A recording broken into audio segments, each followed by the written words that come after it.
Hey, what's up guys, and welcome to Xbox On. Now, I have had the absolute pleasure of kicking off E3 with a game that I've been incredibly excited to play and share with you guys, and that's Battlefield 5. I went down to EA Play to get hands on with the game to find out 5 things that you absolutely need to know about this game to help prepare yourself for the beta later this year, as well as what you have to look forward to.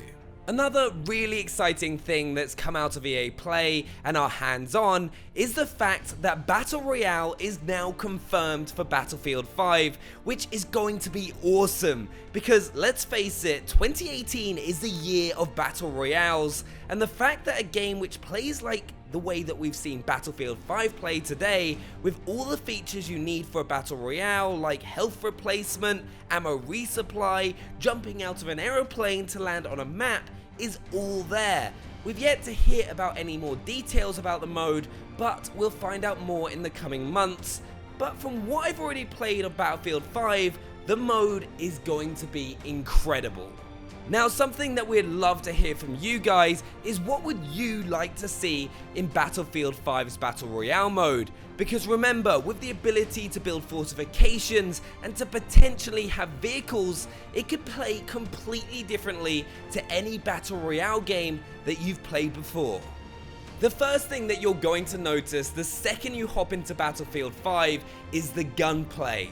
It feels and plays completely differently to any Battlefield game that you've played before, because for starters, there's no longer any random bullet deviation, so where the barrel of your gun is pointing is where the bullet you fire is going to go. Guns also have predictive recoil patterns now, so you can learn a gun and get better with it by learning how to control its firing pattern, which is something that I loved doing during my time using the STG, and also noticed myself being able to pick kills up a lot easier with it the longer that I played the game, and could see myself getting considerably better with it when I have a bit more time than a couple of hours to play the game. Also, something that a lot of you will also be really happy about is the fact that snipers are also incredible. If you're accurate and can consistently land headshots, snipers are quite possibly one of the best guns in the game now from what we've seen so far, and are also a lot of fun to use. Something that is also pretty exciting, which I got to play at the event, was Battlefield 5 Grand Operations, which is off the back of the huge success of Operations game mode in Battlefield 1. But now, Grand Operations takes place across a number of days during big historical battles and events where you'll need to play different game modes on different days in order to win. But how you perform on each of the days, whether you're successful in holding a defense or manage to win an attack, will affect the following days during the Grand Operation.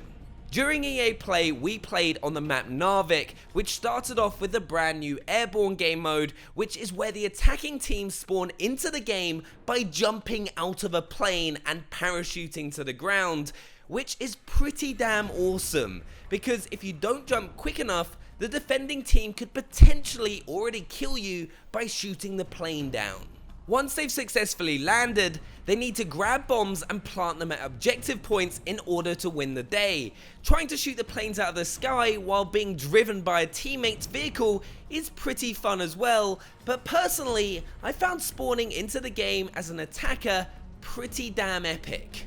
But then on the second day of the operation, we played a more traditional rush game mode, which you'll have played in Operations during Battlefield 1, where I enjoyed using a tank to try and attack a point, which didn't end so well to be honest, but just remind you of how much you can do in this game. While in another game, when I was defending, I was able to hold off the waves of enemies with my STG from the top of this mound, which was just so epic and so much fun.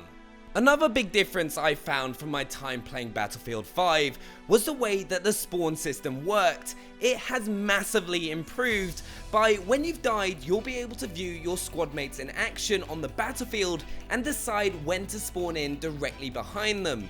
With this giving you the ability to decide immediately where you're going to go or who you're going to shoot at, which helps create this really fast-paced combat action, which is really enjoyable to play. You of course also have that traditional spawning system that we all know and love from the Battlefield series, which you'll need to use to spawn into vehicles or at objective points if you don't want to spawn onto a squad mate position. But I found myself being able to pick up a few easy kills thanks to the new respawn system, thanks to that new camera angle behind your squad mate. One of the biggest changes that you'll notice with Battlefield 5 though is the way that spotting works. I used to run around the map spanning spots just on the off chance that I would mark a sniper in the distance and be able to pick up an easy kill.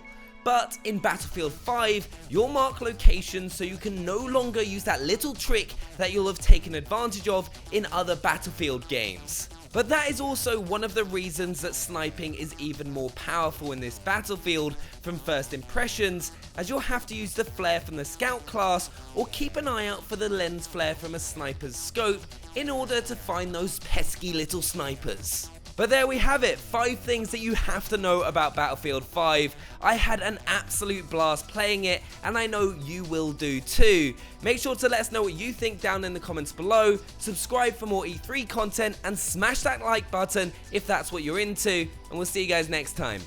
Bye!